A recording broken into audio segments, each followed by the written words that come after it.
Assalamualaikum warahmatullahi wabarakatuh. Selamat pagi, siang Bapak, Ibu tim penilai sertifikasi dosen periode 2026-2027. Perkenalkan, nama saya Juni Masita SEME. Saya merupakan dosen tetap pada program studi Pendidikan Ekonomi Fakultas Ilmu Pendidikan dan Pengetahuan Sosial Universitas Indah PGRI.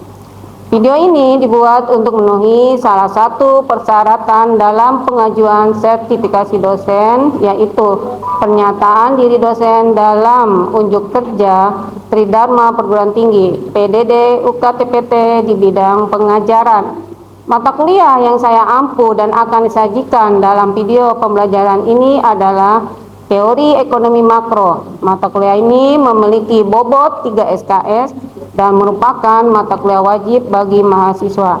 Secara garis besar, mata kuliah Teori Ekonomi Makro ini mempelajari mekanisme perekonomian secara agregat atau menyeluruh, termasuk di dalamnya pemahaman mendalam mengenai peran, fungsi, kebijakan, serta teori-teori moneter yang mempengaruhi stabilitas ekonomi.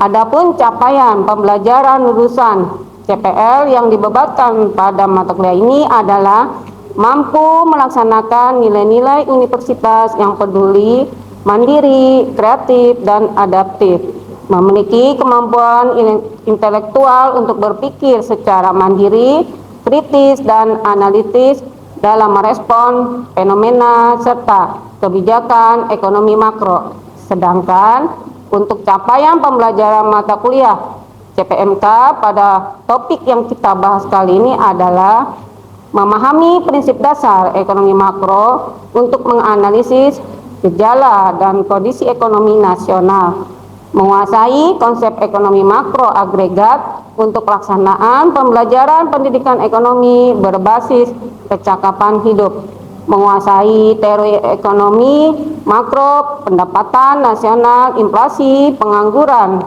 kebijakan, hingga pasar barang atau uang untuk mendukung pengajaran di sekolah dan studi lanjut. Sistem pembelajaran yang digunakan dalam video ini adalah pembelajaran tatap muka atau luring pada pekan ke-12, pertemuan 12 dengan materi fokus kebijakan ekonomi makro. Mahasiswa mampu memahami berbagai bentuk kebijakan ekonomi yang bersifat makro, baik kebijakan fiskal, moneter, maupun campuran. Metode pembelajaran yang saya terapkan dalam kelas ini dikombinasikan menggunakan metode ceramah, diskusi, interaktif, dan problem based learning. Untuk bobot penilaian pada mata kuliah teori ekonomi makro ini adalah sebagai berikut. Tugas, keaktifan, dan diskusi 20%, ujian tengah semester 30%, ujian akhir semester 50%. Sekian informasi pengantar mengenai mata kuliah yang saya ampu. Berikutnya akan saya tampilkan video proses perkuliahan tatap muka yang saya lakukan pada pertemuan ke-12 mengenai materi kebijakan ekonomi makro. Selamat menyaksikan dan terima kasih. Wassalamualaikum warahmatullahi wabarakatuh. Assalamualaikum warahmatullahi wabarakatuh. Waalaikumsalam warahmatullahi wabarakatuh. Untuk mahasiswa yang non muslim, Ibu ucapkan salam sejahtera dan selamat siang. Pada pertemuan kali ini, yaitu pertemuan 12, kita akan membahas mengenai kebijakan makroekonomi. Sebelum kita masuk ke tema tersebut, Ibu akan memberikan pengantar mengenai kebijakan makro yang selanjutnya akan dilanjutkan presentasi. Nah, di suatu negara, pertumbuhan ekonomi itu tidak selalu sesuai dengan yang kita harapkan ya. Pertumbuhan ekonomi di suatu negara itu selalu mengalami fluktuasi atau berubah-ubah. Hal ini disebabkan karena beberapa faktor dan beberapa variabel ya. Dari pertumbuhan ekonomi yang berfluktuasi tersebut, ini akan mengakibatkan timbulnya satu, pengangguran, yang kedua yaitu timbul kesejahteraan masyarakat yang tidak tercapai secara maksimal, yang ketiga adalah timbulnya inflasi di suatu negara. Untuk mengatasi hal tersebut, oleh karena itu, pemerintah suatu negara perlu melakukan beberapa kebijakan. Di antaranya adalah kebijakan ekonomi makro, yaitu ada dua, kebijakan ekonomi makro fiskal dan kebijakan makroekonomi moneter. Sedangkan kebijakan ekonomi makro fiskal itu adalah kebijakan yang dilakukan oleh pemerintah dengan melalui pengelolaan, penerimaan dan pengeluaran melalui APBN. Sedangkan moneter ini adalah mengatur jumlah uang yang beredar. Demikian paparan dari Ibu atau pembuka dari materi perkuliahan kali ini. Selanjutnya Ibu serahkan kepada kelas untuk melakukan presentasi. Silakan yang mau presentasi. Assalamualaikum warahmatullahi wabarakatuh. Waalaikumsalam warahmatullahi wabarakatuh. Selamat siang teman-teman dan Ibu Juni yang kami hormati. Kami dari kelompok 4 hari ini akan mempresentasikan mengenai materi kebijakan dalam ekonomi makro. Sebelum memulai, izinkan saya memperkenalkan diri. Nama saya Nazwa Maria dan kedua rekan teman saya Gala dan Malia. Selanjutnya di sini dijelaskan bahwa pemerintah memegang peran yang krusial di semua sistem ekonomi negara melalui serangkaian instrumen kebijakan untuk mengontrol stabilitas output nasional. Ada dua cara utama yang dilakukan pemerintah. Yang pertama, kekuasaan regulasi, yaitu mengatur regulasi masuk keluar industri, standar kualitas produk dan penetapan upah minimum. Lalu yang kedua di sini ada dua saluran utama, yaitu mempengaruhi ekosistem ekonomi makro secara spesifik melalui kebijakan fiskal dan kebijakan moneter. Selanjutnya di sini kita membedah pilar yang pertama, yaitu kebijakan fiskal. Ini adalah kebijakan pemerintah mengenai instrumen pajak dan pengeluaran atau belanja negara untuk mengarahkan jalannya perekonomian. Berdasarkan gagasan utama Keynes, kebijakan anggaran ini menekankan peran sebagai peredam utama fluktuasi ekonomi. Ada tiga kategori dalam kebijakan ekonomi. Yang pertama, pembelian barang dan jasa, yaitu pengeluaran langsung pemerintah untuk belanja fasilitas publik. Lalu yang kedua, kebijakan pajak, penetapan tarif pajak neto atas pendapatan rumah tangga dan korporasi. Lalu yang ketiga ada pembayaran transfer, yaitu distribusi bantuan sosial, kompensasi pengangguran dan jaminan sosial. Selanjutnya di sini kita membahas tentang aliran pendapatan disposable. Ketika pendapatan total perekonomian atau Y mengalir ke sektor rumah tangga, pemerintah memungut pajak neto atau T. Sisa pendapatan yang siap dibelanjakan atau ditabung disebut pendapatan disposable atau YD dengan rumus YD sama dengan Y dikurang T. Sisa pendapatan ini nantinya disalurkan oleh rumah tangga ke dalam dua instrumen utama, yaitu konsumsi atau C untuk pengeluaran barang dan jasa, serta tabungan atau S yang disimpan di sistem keuangan nasional. Dari sini didapat persamaan identitas, yaitu Y sama dengan C tambah S tambah T. Selanjutnya akan dibacakan oleh Gala. Oke, selanjutnya kita masuk ke pembahasan selanjutnya, yaitu keseimbangan, kebocoran, dan suntikan. Nah, sekarang kita lihat bagaimana roda ekonomi itu berputar lewat konsep. Yang pertama ada konsep kebocoran, yaitu leakages. Nah, aliran dana sirkulasi pendapatan ini yang ditarik keluar dari pusaran konsumsi pengeluaran domestik. Nah, yang pertama itu ada tabungan, pendapatan masyarakat yang ditahan di bank umum. Yang kedua itu ada pajak neto, aliran pendapatan agregat yang dipungut negara. Yang kedua itu ada suntikan, yaitu injection. Nah, aliran ini pengeluaran non rumah tangga yang diinjeksikan kembali ke pusaran sirkulasi ekonomi nasional. Nah, contoh pertama itu ada investasi, yaitu belanja modal terencana oleh pelaku usaha produktif. Yang kedua itu ada belanja negara, stimulus pengeluaran langsung dari pemerintah. Next. Pembahasan selanjutnya itu ada stabilitas dan penyekat fiskal drag. Nah, sistem kebijakan fiskal kita ini punya sistem imun bawaan yang namanya stabil otomatis, yaitu automatic stabilizer. Nah, ini adalah mekanisme internal yang bisa langsung meredam fluktuasi ekonomi tanpa perlu menunggu pemerintah bikin regulasi baru. Nah, contohnya itu lewat sistem pajak progresif. Nah, pas ekonomi lagi resesi dan pendapatan real masyarakat turun, nah otomatis penerimaan pajak juga ikut turun sendiri. Nah, ditambah lagi adanya jaring pengaman sosial otomatis mengalir untuk melindungi daya beli masyarakat miskin. Nah, tapi juga ada efek rem alami yang namanya fiscal drag. Nah, fenomena ini juga terjadi pas ekonomi lagi tumbuh subur banget. Upaya pekerja otomatis naik dan hal ini membuat mereka melompat masuk ke kelompok wajib pajak yang lebih tinggi. Nah, akibatnya beban tarif rata-rata mereka meningkat, upah bersih berkurang, dan ini menjadi rem alami agar ekonomi kita itu nggak terlalu cepat memanas. Oke, next. Nah, yang selanjutnya ada multiplier dan efek crowding out.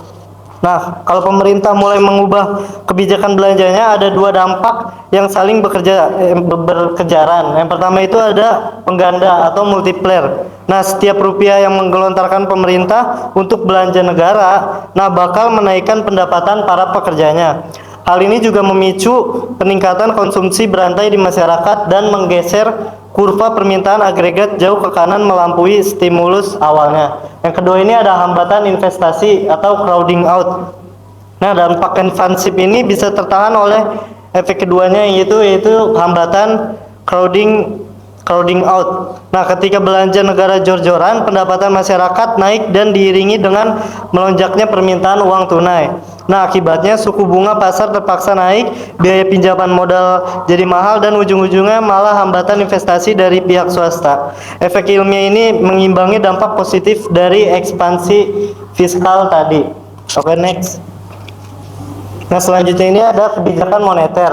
Nah, di kebijakan moneter ini ada tiga, yaitu yang pertama ada operasi pasar terbuka. Nah, pembelian atau penjualan obligasi atau surat berharga pemerintah oleh Bank Sentral kepada publik untuk mengatur ketersediaan cadangan bank umum. Nah, yang kedua ini ada giro umum regulasi persentase giro wajib umum, yaitu regulasi presentasi dana simpanan deposito nasabah yang wajib ditahan di dalam kas. Nah, Bank Sentral dan tidak boleh dipinjamkan di perbankan. Yang ketiga ini ada tingkat diskonto. Nah, yaitu suku bunga pinjaman jangka pendek yang ditetapkan Bank Sentral atas pengajuan dana darurat penyimbangan likuiditas oleh bank umum. Oke, next. Nah, di sini juga ada teori preferensi likuiditas. Yang pertama itu ada biaya opportunities memegang uang. Nah, Keynes merancang teori preferensi likuiditas guna menguraikan penentu suku bunga real dalam jangka pendek. Nah, tingkat suku bunga merupakan biaya opportunities memegang kekayaan dalam bentuk uang tunai.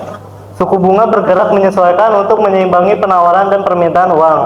Itu suku bunga naik, permintaan uang tunai. Yang kedua ada transisi ekspansi moneter, yaitu alur transmisi moneter ekspansi melonggarkan perekonomian melalui suku bunga rendah. Kenaikan output pendapatan Y kemudian meningkatkan permintaan uang kembali MD hingga mencapai tingkat suku bunga equilibrium baru. Oke, next. Selanjutnya materi akan dibacakan oleh rekan saya Nalia. Oke, jadi selanjutnya di sini ada rangkuman mekanisme kebijakan makro. Yang pertama itu fiskal ekspansif, yang dimana kebijakan ekspansif ini baik dari sisi fiskal maupun moneter.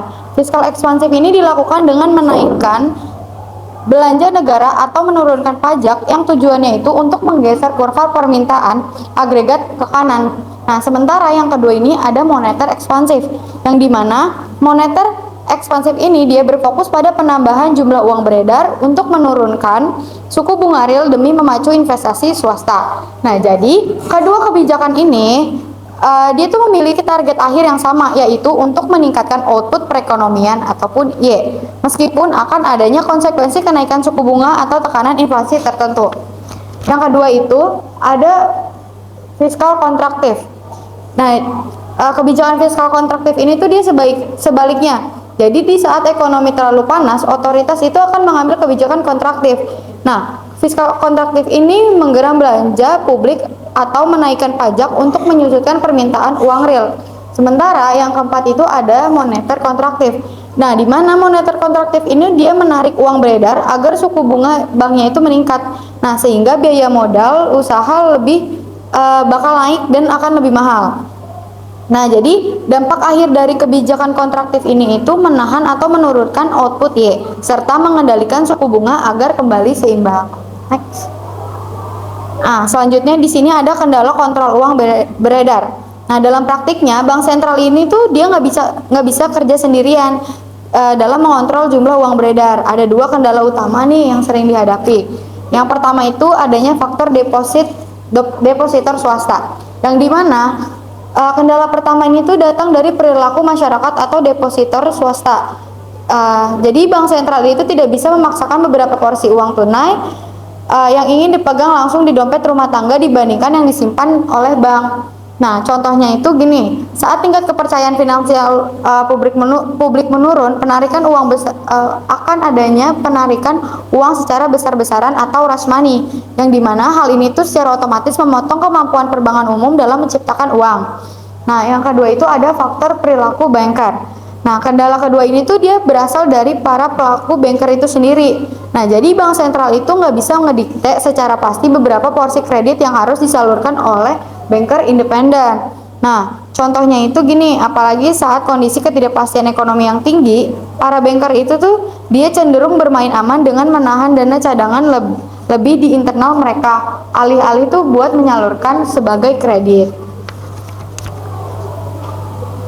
Yang terakhir, sebagai penutup, jadi kesimpulannya ini, kebijakan ekonomi makro itu memegang peran yang sangat krusial dalam menjaga stabilitas agregat dan mengarahkan tren ekonomi nasional. Kuncinya itu terletak pada bauran kebijakan atau policy mix yang seimbang antara fiskal, moneter, dan makroprudensial. Nah, jadi dengan penerapan yang terencana dengan baik, serta bersifat adaptif atau countercyclical, kebijakan itu tuh nggak hanya mampu mengendalikan inflasi dan menstimulasi investasi, tetapi juga ia mendorong pertumbuhan jangka panjang sekaligus membentangi perekonomian kita dari resiko krisis sistematik.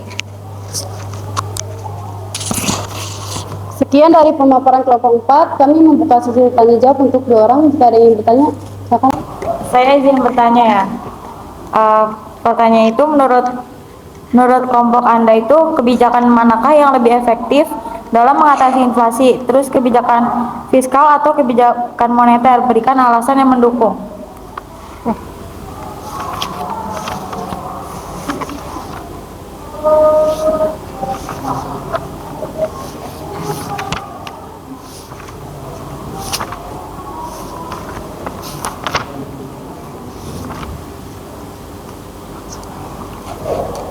Izin menjawab pertanyaan Nabila. Jadi menurut kelompok kami, kebijakan yang lebih efektif dalam mengatasi inflasi itu adalah kebijakan moneter. Alasannya, kenapa? Karena yang pertama, responnya itu dia lebih cepat. Yang dimana bank sentral itu dapat langsung menaikkan suku bunga acuan atau BI rate untuk memperkerat giro wajib minimum dalam rapat mingguan atau bulanan untuk meredam peredaran uang yang lebih cepat. Nah, yang kedua ini dia tuh bebas intervensi politik, yang dimana dia tuh beda dengan kebijakan fiskal. Yang kalau kebijakan fiskal kan dia pajak dan belanja negara ya. Nah, jadi kebijakan fiskal itu yang pembahasannya memerlukan persetujuan Biro Aksi dan DPR yang akan membutuhkan waktu yang lama. Jadi kebijakan moneter ini tuh dia sifatnya tuh lebih independen dan fokus pada stabilitas harga. Nah, yang ketiga alasannya itu karena dia tuh langsung memukul akar masalahnya. Kenapa kayak gitu? Jadi inflasi itu kan seringkali dipicu oleh terlalu banyaknya jumlah uang yang beredar kan. Nah, jadi kebijakan moneter ini tuh dirancang khusus untuk mengendalikan hal tersebut. Menurut kelompok kami jawabannya seperti ini. Terima kasih Analia. Oke, terima kasih atas presentasinya. Sebelumnya perkenalin, nama saya Galakin Pauji, saya perwakilan dari kelompok 2. Kalau pemerintah sama bank sentral ngeluarin kebijakan yang arahnya beda, yang efeknya lebih kerasa, ekonomi biasanya yang mana?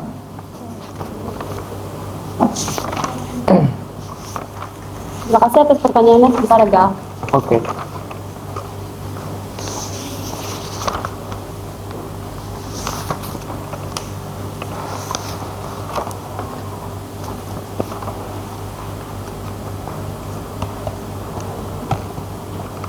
Izin dijawab pertanyaan dari Gali. Jika kebijakan pemerintah dan bank sentral saling bertabrakan, dampaknya akan saling membatalkan dan memicu ketidakpastian di pasar. Namun jika bicara mana yang paling terasa, hal itu tergantung pada sektor mana kita melihatnya. Kebijakan moneter dari bank sentral akan terasa jauh lebih cepat dan dominan di sektor keuangan, perbankan, dan investasi, karena pasar merespon perubahan suku bunga hari itu juga. Sebaliknya, kebijakan fiskal dari pemerintah efeknya cenderung lebih lambat karena harus melalui proses birokrasi anggaran. Meskipun lambat, kebijakan fiskal dampaknya jauh lebih berakar dan terasa langsung di sektor real serta dompet masyarakat akar rumput. Jadi dalam kondisi kebijakan yang tidak sinkron, masyarakat awam biasanya akan lebih merasakan dampak langsung dari kebijakan fiskal, seperti bantuan sosial atau penyesuaian subsidi dalam kehidupan sehari-hari mereka. Gimana kan? Baik, cukup. Terima kasih atas jawabannya, Saudari Najwa. Saya ingin bertanya, perkenalkan nama saya Andika Setiadi. Pertanyaannya, dalam materi dijelaskan bahwa pemerintah dapat mempengaruhi perekonomian melalui kebijakan fiskal dan kebijakan moneter. Menurut kelompok kalian, jika Indonesia mengalami inflasi yang tinggi di tengah pertumbuhan ekonomi yang melambat, kebijakan mana yang lebih efektif untuk menjaga stabilitas ekonomi, kebijakan fiskal atau kebijakan moneter? Jelaskan alasan, kelebihan, kekurangan, serta dampak kebijakan tersebut terhadap perekonomian Indonesia. Oke, baik. Terima kasih atas pertanyaannya, Saudara Andika. Sebentar ya. Ya. Oke.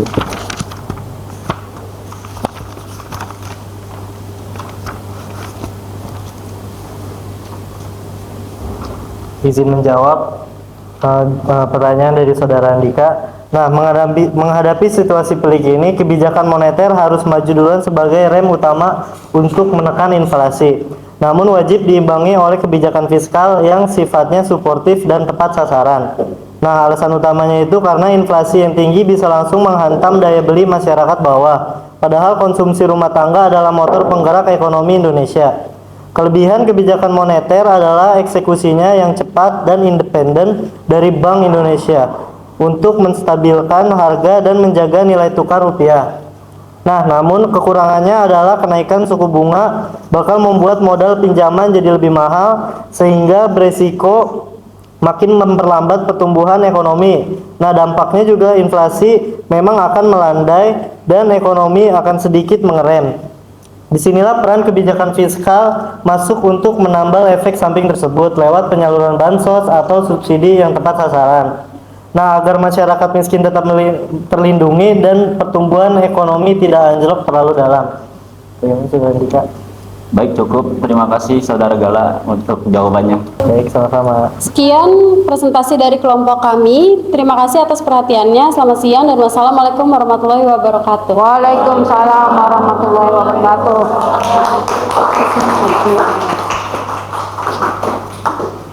Oke, untuk perkuliahan kali ini kita cukupkan sampai di sini ya. Ibu mengucapkan terima kasih yang sebesar-besarnya atas respon mahasiswa dan juga kelompok yang tadi maju cukup bagus dan sangat semoga bermanfaat bagi kita semua ya. Akhir kata Ibu ucapkan Assalamualaikum warahmatullahi wabarakatuh. Yang beragama non-muslim diucapkan selamat siang. Sampai ketemu kembali. Waalaikumsalam warahmatullahi wabarakatuh.